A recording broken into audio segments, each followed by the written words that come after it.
भारत माता की, भारत माता की। ना तेलंगाना,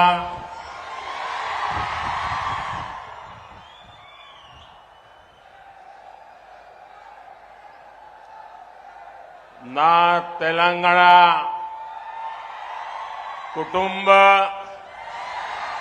సభ్యులందరికీ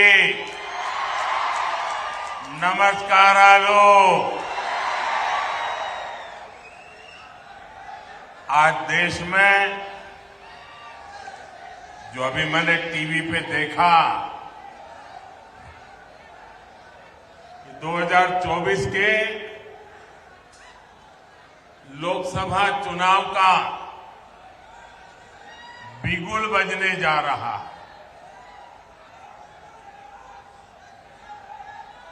टीवी वाले बताते हैं कि अब से कुछ ही देर बाद दिल्ली में चुनाव की तारीखों का ऐलान हो जाएगा। लेकिन मेरे प्यारे भाइयों बहनों, तारीखों के औपचारिक ऐलान के पहले ही देश की जनता ने, देश ने नतीजों का ऐलान कर दिया है। देश ने घोषणा कर दी है, अब की बार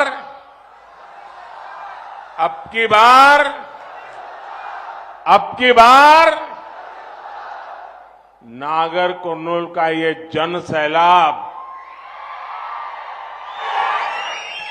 आपका ये स्नेह, ये बता रहा है कि तेलंगाना भी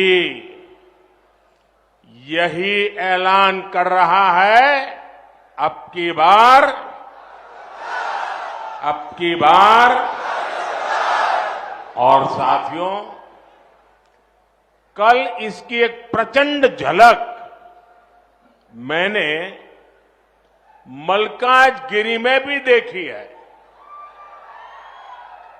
वहां जिस तरह लोग सड़कों पर उतरकर भाजपा का समर्थन कर रहे थे, हम सब भाजपा वालों को आशीर्वाद दे रहे थे और अबाल वृद्ध सब, बच्चे हो, बूढ़े हो, महिलाएं हो, मैं सच बताता हूं, कल शाम का वो नजारा अद्भुत था। और साथियों, अभी जो तेलंगाना के विधानसभा चुनाव हुए, और उस समय भी मैं यहां आया था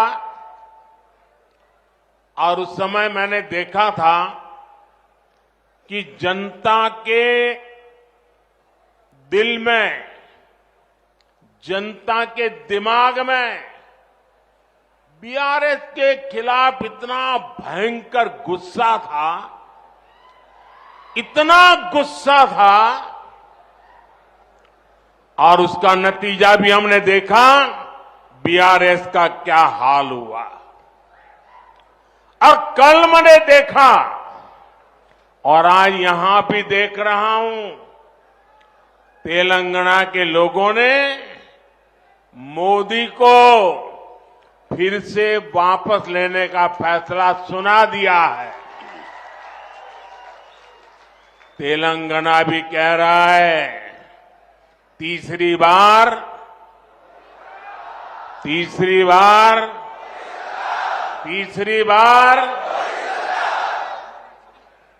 నా తెలంగాణ కుటుంబ సభ్యులందరికీ నమస్కారాలు అన్న తెలుగు సంబోధనతో మాననీయ ప్రధానమంత్రి ప్రారంభించారు. నేడు దేశంలో 2024 లోకసభ ఎన్నికల యొక్క రణశంఖం మోగబోతోందని టీవీ ఛానళ్లు ఇప్పుడే చెప్పాయి. ఇప్పుడు మరి కొంచెం సేపటి తరువాత ఎన్నికల తేదీలను కూడా ప్రకటించబోతున్నారని తెలియవచ్చింది.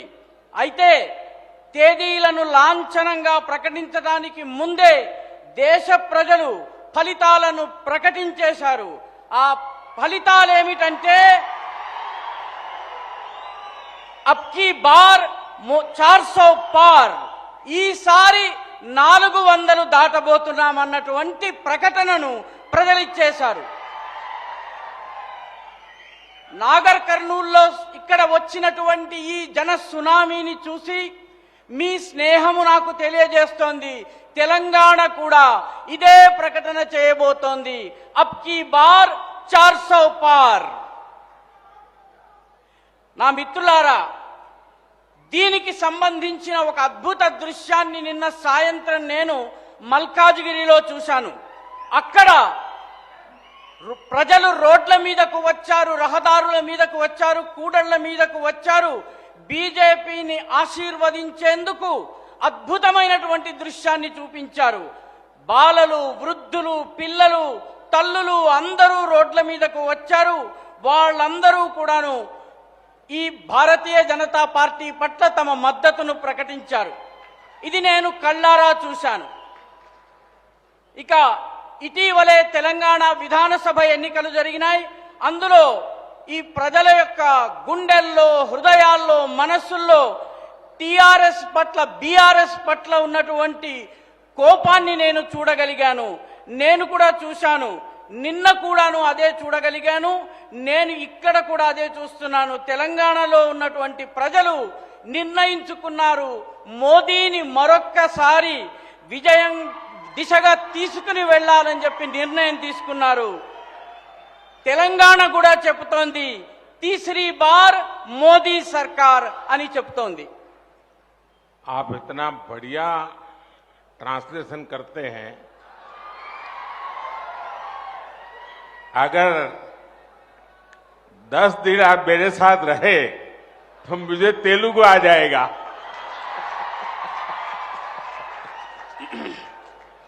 बताइए. ఈ అనువాదము చాలా బాగుంది. వారితో పాటు 10 రోజులు ఉండే సౌభాగ్యం నాకు లభిస్తే వారికి తెలుగు వస్తుంది, నా జీవితం ధన్యమవుతుంది.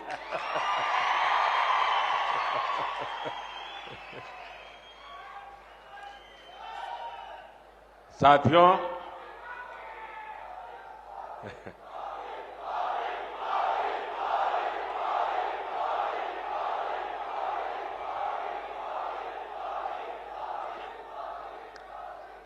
साथियों, तेलंगाना को हमारे देश में गेटवे ऑफ साउथ कहा जाता है. पिछले 10 वर्षों में तेलंगाना का विकास ये एनडीए की, मोदी की प्राथमिकता रहा है. लेकिन इन 10 वर्षों में हमने ये भी देखा कि कैसे तेलंगाना चक्की के 2 पार्टों में पीसता रहा है.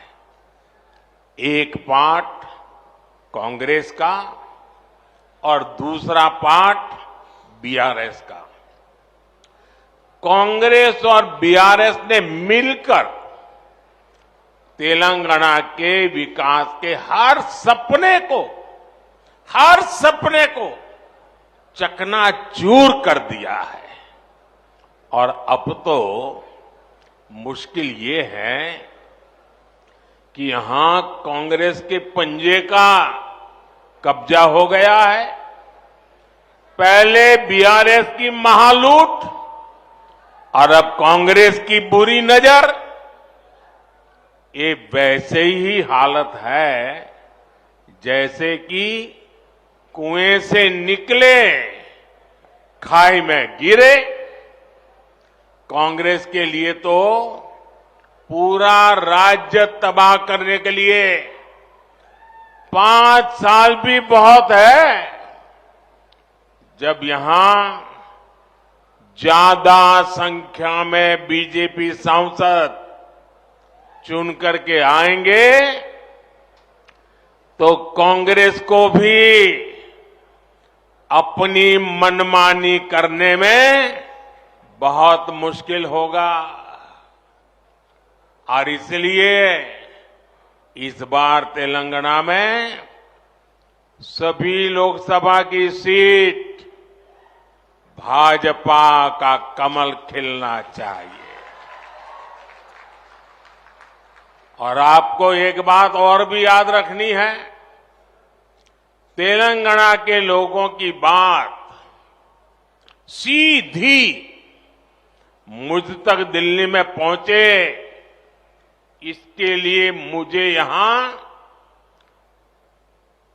सभी सांसद जीत करके आए तो बहुत बड़ी मदद मिल जाएगी, ताकि मैं आपकी अच्छी सेवा कर सकूं।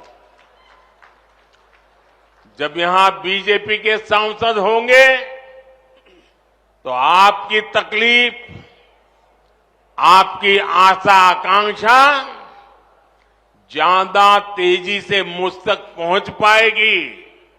और मैं आपको विश्वास दिलाता हूं कि आपकी हर अपेक्षा पूरी करने के लिए मैं दिन रात एक कर दूंगा। మిత్రులారా, తెలంగాణను దక్షిణ భారతదేశపు ముఖద్వారము అని చెప్తారు. గత 10 సంవత్సరాలలో తెలంగాణ అభివృద్ధికే ఎన్డీఏ ప్రభుత్వము పెద్దపీట వేసింది, ప్రాథమికతను ఇచ్చింది. కానీ గత 10 ఏళ్లలో మనం చూశాము, తెలంగాణ విసురురాయి యొక్క 2 రాళ్ల మధ్య ఇరుక్కుపోయి ఇబ్బంది పడింది.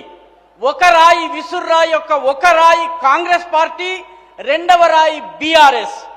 కాంగ్రెస్ బీఆర్ఎస్ ఈ రెండు కలిసి తెలంగాణ అభివృద్ధికి సంబంధించిన ప్రతి కలను పొడి పొడి చేసేశారు, సర్వనాశనం చేసేశారు. ఇప్పుడు సమస్య ఏంటంటే కాంగ్రెస్ యొక్క దుష్ట పిడికిలి చేతిలోకి ఈ రాష్ట్రం వెళ్ళింది. అప్పుడు బీఆర్ఎస్ మహా లూటీకి పాల్పడింది. ఇప్పుడు కాంగ్రెస్ యొక్క దుష్ట దృష్టి మన మీద, చెడు దృష్టి మన మీద పడింది. ఇప్పుడు మన పరిస్థితి గొయ్యిలో నుంచి బయటకొస్తే నుయ్యిలోకి వెళ్ళాము, పొయ్యిలో నుంచి బయటకొస్తే పెనంలోకి వెళ్ళాము. కాంగ్రెస్ ఈ రాష్ట్రాన్ని మొత్తము సర్వనాశనం చేయడానికి 5 సంవత్సరాలు కూడా పట్టదు. కాబట్టి ఇక్కడ అత్యధిక సంఖ్యలో భారతీయ జనతా పార్టీకి చెందిన ఎంపీలను గెలిపించాలి. అప్పుడు కాంగ్రెస్ పార్టీ యొక్క ఇష్టారాజ్యం చేయడానికి వీలుండదు.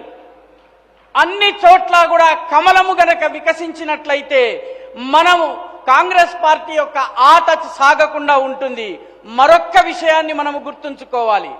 తెలంగాణలో ఉన్నటువంటి ప్రజల యొక్క మాట నాకు నేరుగా ఢిల్లీలో ఉన్న నాకు చేరాలన్నట్టయితే ఇక్కడ అన్ని సీట్లలోనూ భారతీయ జనతా పార్టీకి చెందినటువంటి ఎంపీలు విజయం సాధించాలి. భారతీయ జనతా పార్టీ యొక్క ఎంపీలు గనక ఉన్నట్లయితే మీ కష్టాలు, కన్నీళ్లు, మీ ఆశలు, మీ ఆకాంక్షలు వీలైనంత వేగంగా నా దగ్గరికి వస్తాయి. నేను మీ కోసము పగలు రాత్రి ఒకటి చేసి పని చేస్తానని చెప్పి ఈ సందర్భంగా వాగ్దానం చేస్తున్నాను. साथियों, जिस कांग्रेस ने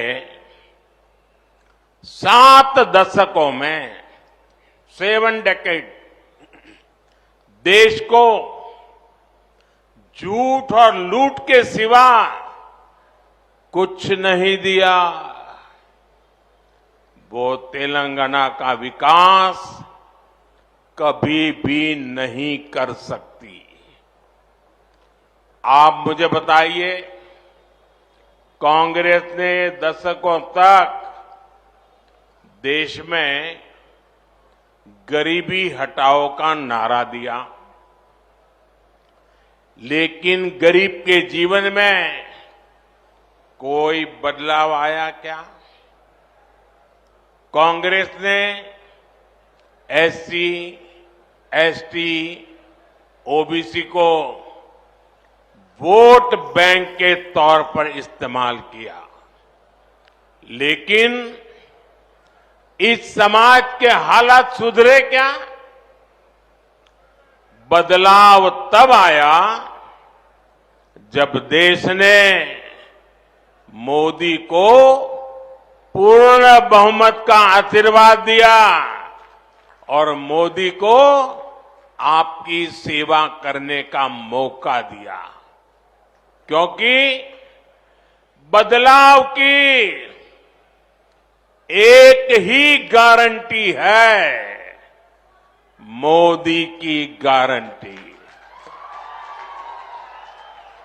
लेकिन पिछले 10 वर्षों में पहली बार गरीब परिवारों के बैंक अकाउंट खुले, पहली बार करोड़ों गरीबों को पक्के मकान का सुख मिला, पहली बार गरीब को टॉयलेट, नल से जल, बिजली का कनेक्शन, मुफ्त वैक्सीनेशन, ऐसी अनेक सुविधाएं गरीब के घर तक पहुंची।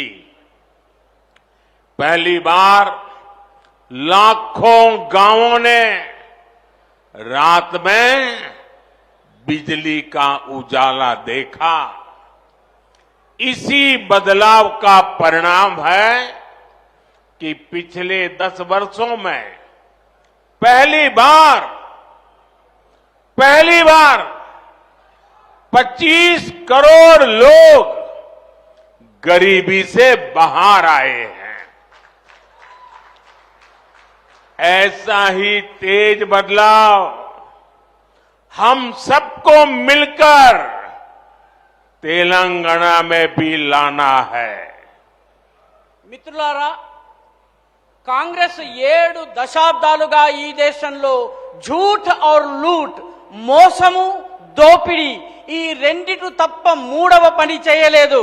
కాబట్టి ఆ పార్టీ తెలంగాణను అభివృద్ధి చేయలేదు.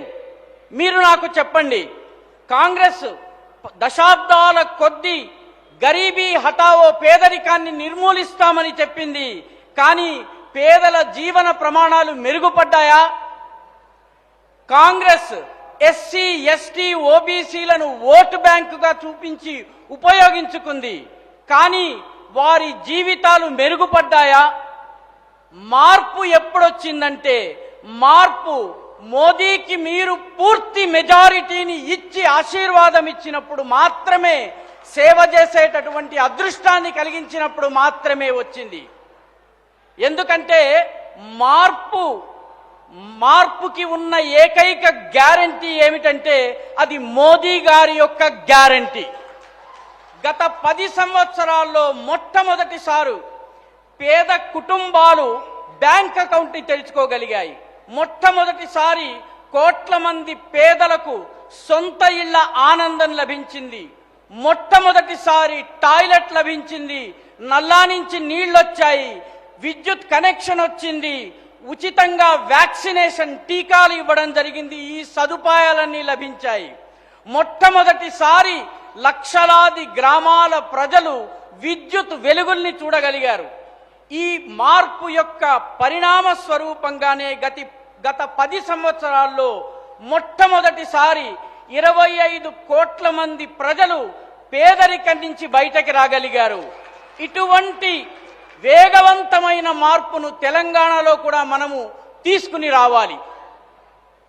साथियों, मोदी को आपसे वोट लेकर अपने परिवार के लोगों के लिए कुर्सी और अपने परिवार के लोगों के लिए बैंक बैलेंस की व्यवस्था नहीं करनी है।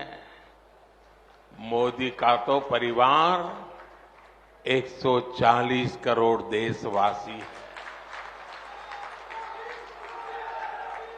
और न ही मोदी को कुर्सी पर बैठ करके सत्ता सुख भोगना है। 23 साल से पहले मुख्यमंत्री के रूप में और अब प्रधानमंत्री के रूप में आपने मुझे सेवा का मौका दिया है। मैंने एक दिन भी मेरे लिए कभी उपयोग नहीं किया है।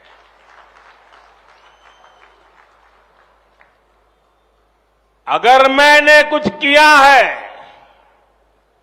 अगर मैं जिया हूं, अगर मैं दिन रात काम करता रहा हूं, तो वो सिर्फ और सिर्फ मेरे 140 करोड़ परिवारजनों के लिए। इसलिए मोदी की गारंटी का मतलब होता है गारंटी पूरी होने की गारंटी। जब मोदी कहता है कि आर्टिकल 370 को खत्म किया जाएगा, तो ये होकर रहता है। जब मोदी कहता है कि रामलला अपने घर आएंगे, तो ये होकर रहता है। जब मोदी कहता है कि हमारी अर्थव्यवस्था मजबूत होगी, तो भारत दुनिया की सबसे तेज गति से बढ़ने वाली अर्थव्यवस्था बन जाता है। यही तो है मोदी की गारंटी।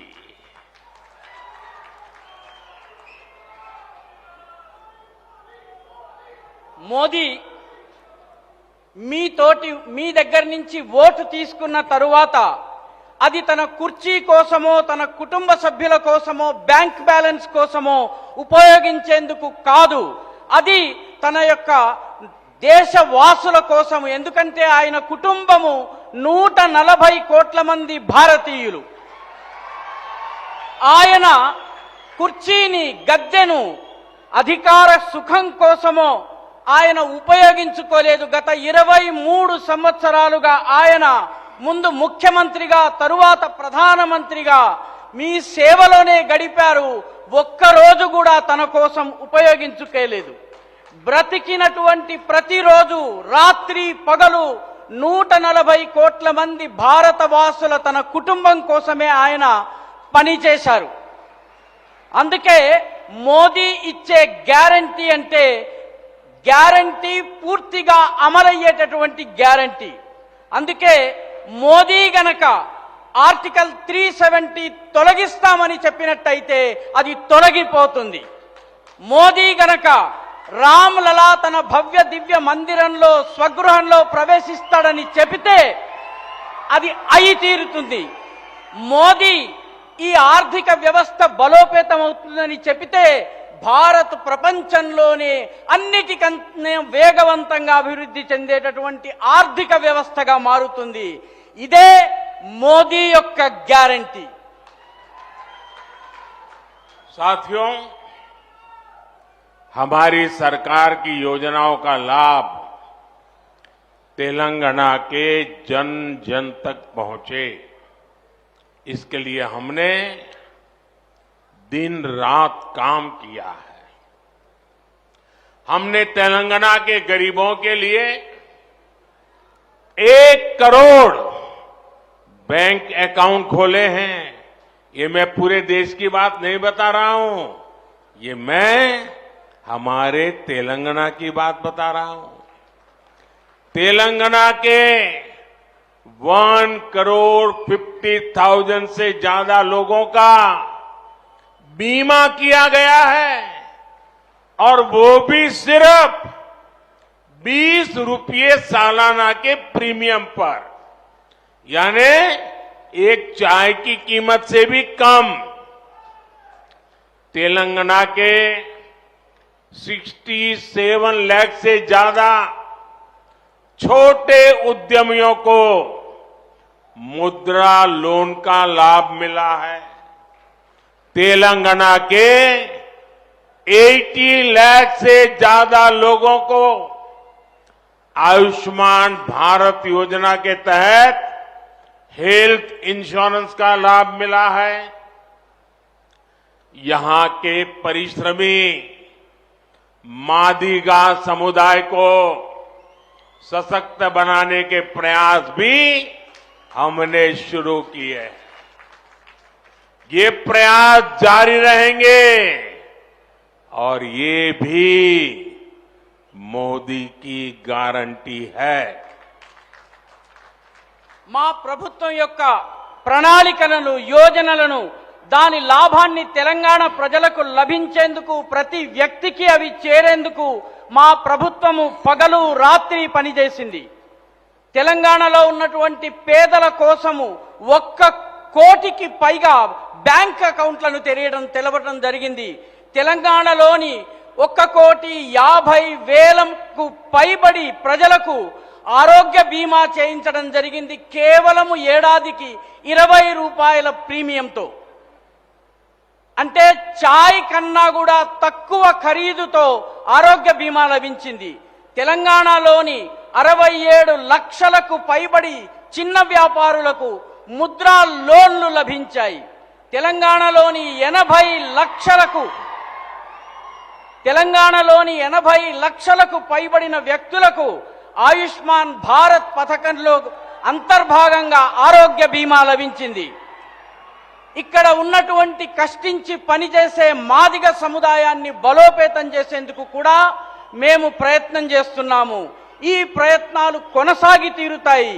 ఇది కూడా మోదీ గారు ఇస్తున్నటువంటి గ్యారంటీ।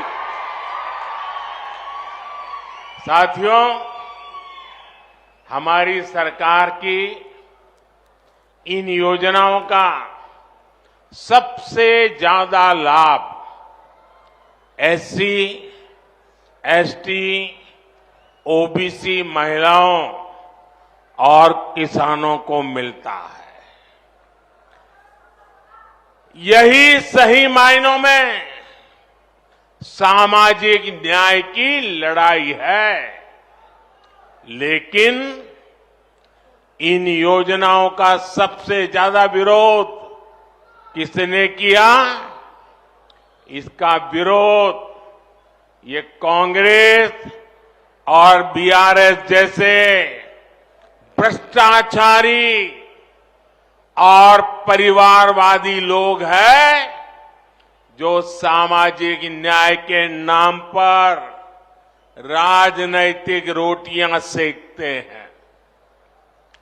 आप मुझे बताइए, जिन लोगों ने एससी, एसटी, ओबीसी के लोगों को हमेशा अपमानित किया है, क्या वो लोग इस समाज का भला होते देखना चाहेंगे क्या? ये वो लोग हैं जिन्होंने कभी बाबा साहब को चुनाव हराने के भरसक प्रयास किए थे। इन्होंने एसटी समाज से आने वाली द्रौपदी मुर्मू जी को भी राष्ट्रपति चुनाव हराने के लिए पूरी कोशिश की थी। आज आप खुद देख रहे हैं कि कांग्रेस सरकार के डिप्टी सीएम जो एससी समुदाय से हैं, उनको कैसे अपमान किया जा रहा है, उनका कैसे अपमान हो रहा है। तेलंगाना के लोगों ने उन तस्वीरों को देखा है कि कांग्रेस के नेता ऊपर बैठते हैं, लेकिन एससी समुदाय के नेता को जमीन पर बैठाया जाता है। మిత్రులారా, మా ప్రభుత్వం యొక్క పథకాలన్నిటి వల్ల అత్యధికంగా లాభం పొందేటటువంటి వాళ్ళు ఎస్సీలు, ఎస్టీలు, ఓబీసీలు, మహిళలు మరియు రైతులు, వీళ్ళకే అత్యధిక లాభము దొరుకుతూ ఉంటుంది। ఇదే నిజమైనటువంటి సామాజిక న్యాయం యొక్క పోరాటము. కానీ ఈ యోజనలు అత్యధికంగా ఇవి ప్రజలకు అందకుండా అడ్డుకుంటున్నది ఎవరు? ఇది బీఆర్ఎస్ కాంగ్రెస్ యొక్క అవినీతి పాలకులు, కుటుంబ పాలనను ప్రోత్సహించేవాళ్ళు. వాళ్ళు సామాజిక న్యాయం పేరిట రాజకీయ రొట్టెలను కాల్చుకుని తింటున్నారు తప్ప మరేమీ చేయటం లేదు. మీరు నాకు చెప్పండి, ఎస్సీ ఎస్టీ ఓబీసీ ప్రజలను నిత్యము అవమానాలకు గురి చేసే వాళ్ళు సమాజాన్ని అభివృద్ధి చెందుతూ చూడగలరా? అదేవిధంగా వాళ్ళు పరమపూజ్య బాబాసాహెబ్ అంబేద్కర్ ఎన్నికల్లో ఓడించేందుకు అన్ని రకాలుగా ప్రయత్నించిన వాళ్ళే వీళ్ళే ఎస్టీ సమాజం నుంచి వచ్చినటువంటి ద్రౌపది ముర్ము గారిని రాష్ట్రపతిగా ఎన్నిక కాకుండా ఆపినటువంటి వాళ్ళు వీళ్ళే. మీరే చూశారు ఇటీవలే వీళ్ళు ఉప ముఖ్యమంత్రిని ఎక్కడ కూర్చోబెట్టారు, మిగతా మంత్రులందరూ ఎక్కడ కూర్చున్నారు, ఏ రకంగా ఆయనని అవమానపరిచారు. తెలంగాణ ప్రజలు ఆ ఫోటోలను చూశారు. ఏ రకంగా కాంగ్రెస్ నేతలు పైన కూర్చున్నారు, ఎస్సీ సముదాయానికి చెందినటువంటి నాయకుణ్ణి కింద కూర్చోబెట్టారు. साथियों, बीआरएस भी कांग्रेस के ही नक्शे कदम पर चलने वाली पार्टी है. केसीआर तो कहते हैं कि भारत को नए संविधान की जरूरत है. क्या ये बाबा साहब को, डॉक्टर बाबा साहब आम्बेडकर को अपमानित करने का कृत्य है कि नहीं है? क्या वो बाबा साहब को अपमानित करते हैं कि नहीं करते हैं? केसीआर ने दलित बंधु योजना से दलितों को धोखा दिया, जिसमें कैसी कैसी चालाकियां की गई थी, कैसी कैसी कमियां रखी गई थी. आंख में धूल झोंकने का ये नया तरीका उन्होंने खोजा था.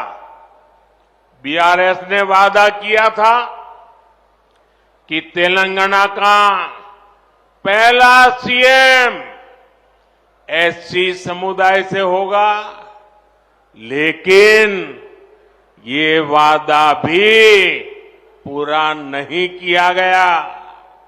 మిత్రులారా, బీఆర్ఎస్ కూడా కాంగ్రెస్ యొక్క అడుగుదాడల్లోనే నడిచేటటువంటి పార్టీ. కేసీఆర్ భారతదేశపు రాజ్యాంగాన్ని మార్చేయాలని చెప్తున్నారు. ఇది బాబాసాహెబ్ అంబేద్కర్ని అవమానించడం కాదా? కేసీఆర్ దళిత బంధు యోజన ద్వారా దళితులను మోసం చేశారు. ఈ పథకంలో అనేక లోపాలున్నాయి. దళితుల కళ్ళలో దుమ్ము కొట్టారు. బీఆర్ఎస్ తెలంగాణ ప్రజలకు మొట్టమొదటి ముఖ్యమంత్రిగా షెడ్యూల్డ్ కులాలకు చెందిన వ్యక్తిని మొట్టమొదటి ముఖ్యమంత్రిగా చేస్తానని చెప్పింది. కానీ ఆ వాగ్దానాన్ని నిలబెట్టుకోలేదు. साथियों, परिवारवादी पार्टियों में भ्रष्टाचार की पार्टनरशिप सबसे मजबूत होती है. कांग्रेस और बीआरएस दोनों घोटालों के पार्टनर है. कांग्रेस ने 2G घोटाला किया था, बीआरएस ने पानी में भ्रष्टाचार किया, सिंचाई घोटाला कर दिया. कांग्रेस और बीआरएस दोनों भूमाफिया को सपोर्ट करते हैं.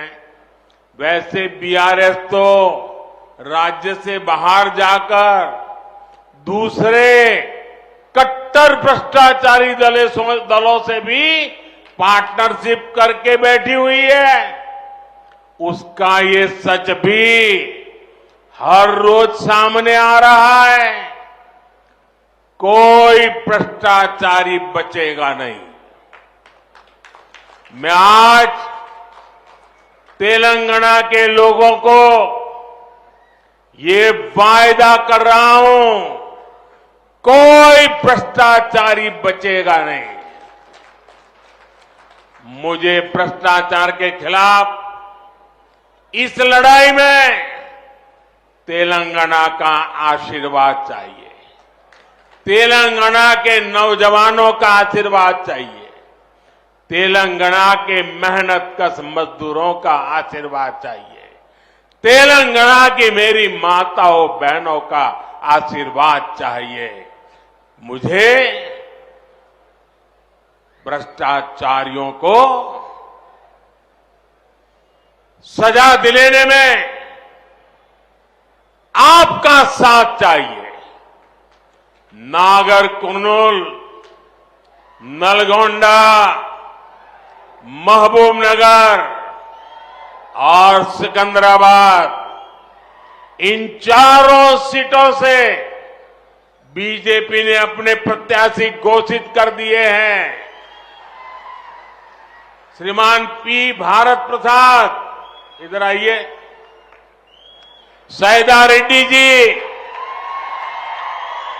डीके अरुणा जी और हमारे अध्यक्ष जी किशन रेड्डी जी,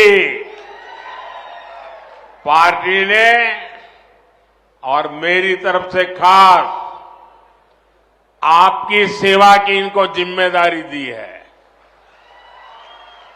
आप इन पर अपना पूरा विश्वास व्यक्त करते रहे, पूरा समर्थन दें। साथियों, मेरी बात तेलंगाना के लोगों तक तेलुगु में भी पहुंचनी चाहिए। और अभी जी किशन रेड्डी जी ने अपने भाषण में विस्तार से इसका वर्णन किया है, लेकिन मैं दोबारा कहता हूं, तेलुगु में मेरी बात हर घर, हर नागरिक को सुनने का अधिकार है। और इसलिए मैंने थोड़ी टेक्नोलॉजी की मदद ली है। आजकल आर्टिफिशियल इंटेलिजेंस का जमाना है। एआई की मदद से अब मैंने एक बहुत बड़ी महत्वपूर्ण कोशिश की है। मेरा आपसे जो संवाद है वो अब आपको सोशल मीडिया साइट एक्स पर नमो इन तेलुगु, नमो इन तेलुगु, उस पर जाएंगे तो आप तेलुगु भाषा में मोदी के साथ जुड़ जाएंगे। और जरूर जुड़ें। आप जुड़ेंगे ना मेरे साथ? मेरे साथ जुड़ेंगे? मेरी बात तेलुगु में सुनेंगे? एआई का उपयोग करेंगे? साथियों, पिछले चुनावों में आपने बीजेपी के वोट को डबल कर दिया। बहुत बड़ा काम किया आपने। मुझे विश्वास है इस चुनाव में तेलंगाना बीजेपी को डबल डिजिट सीटें भी देने वाला है। మిత్రులారా, ఈ కుటుంబ పార్టీలు ఏవైతే ఉన్నాయో వీటిలో అవినీతి యొక్క అన్నదమ్ముల తనం ఉంటుంది. వీటి మధ్య ఒక రకమైన భాగస్వామ్యం ఉంటుంది. కాంగ్రెస్, బీఆర్ఎస్ ఈ రెండు కూడాను అవినీతి కుంభకోణాల్లో అన్నదమ్ముల లాంటి భాగస్వామ్యం ఉన్నాయి. కాంగ్రెస్ 2G కుంభకోణానికి పాల్పడింది. బీఆర్ఎస్ నీటికి సంబంధించినటువంటి, ఇరిగేషన్ కి సంబంధించినటువంటి అవినీతికి పాల్పడింది. అదేవిధంగా కాంగ్రెస్, బీఆర్ఎస్ ఈ రెండు భూమాఫియా, భూదందాలోను వాటికి మద్దతునిచ్చినాయి. కాబట్టి బీఆర్ఎస్ రాష్ట్రంలో ఉన్న వెలుపల ఉన్నటువంటి దేశ వ్యతిరేక శక్తులు, మతతత్వ శక్తులతో కూడా కలిసి వాటితో భాగస్వామ్యం చేసుకుని కూర్చుని ఉంది. కాబట్టి ఈ సత్యం కూడా ఈరోజు మన ముందుకు వస్తోంది. ఒక్క అవినీతి పరుడు కూడా తప్పించుకోలేడు. ఇది నేను తెలంగాణ ప్రజలకు ఈరోజు ఇస్తున్నటువంటి వాగ్దానము. అవినీతి పరుడు తప్పించుకోలేడు. నేను అవినీతికి వ్యతిరేకంగా పోరాడేందుకు తెలంగాణ ప్రజలు నాకు ఆశీర్వాదం ఇవ్వండి. కష్టజీవుల కోసం నేను చేస్తున్న పోరాటము, రైతుల కోసం చేస్తున్న పోరాటము, యువకుల కోసం చేస్తున్న పోరాటము, తల్లులు చెల్లెళ్ళు అమ్మల కోసం చేస్తున్న పోరాటంలో మీరు నాకు కలిసి రండి, నాతో జత కలిసి రండి. నాగర్ కర్నూల్, నల్గొండ, మహబూబ్ నగర్, సికింద్రాబాద్ ఈ 4 సీట్లలోనూ ఎంపీ సీట్లలోనూ అభ్యర్థుల్ని ప్రకటించడం జరిగింది.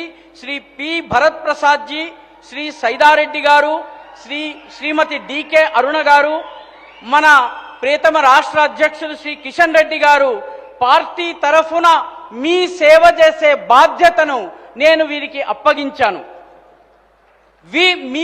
మీరు వీరి పట్ల మీ పూర్తి మద్దతునివ్వండి, మీ విశ్వాసాన్ని ప్రకటించండి.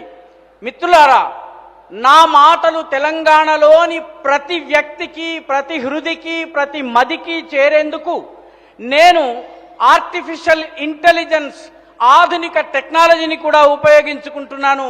ఆ దిశగా ఒక ప్రయత్నం చేస్తున్నాను.